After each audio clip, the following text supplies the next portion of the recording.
నమస్తే, నేను మీ చైతన్య.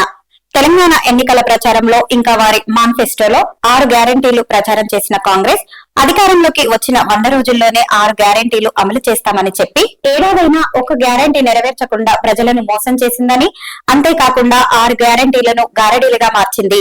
రాహుల్ గాంధీ, సోనియా గాంధీ, రేవంత్ రెడ్డి అబద్దపు హామీలు ఇచ్చి తెలంగాణలో కాంగ్రెస్ అధికారంలోకి వచ్చారని కేంద్ర మంత్రి కిషన్ రెడ్డి ఆరోపించారు.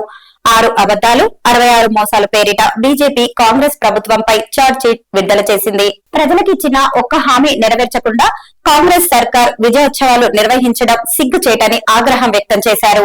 ఇందిరమ్మ ఇండ్లు ఇస్తామని చెప్పి పేదల ఇండ్లను కూలుస్తున్నారని ఆరోపించారు. ఇండ్లు కూల్చకుండా మూసి ప్రక్షాళన చేసే అవకాశం ఉన్నా భూదందా కోసమే ప్రజలను రోడ్డున పడేస్తున్నారని కాంగ్రెస్ ప్రభుత్వంపై కేంద్ర మంత్రి కిషన్ రెడ్డి మండిపడ్డారు.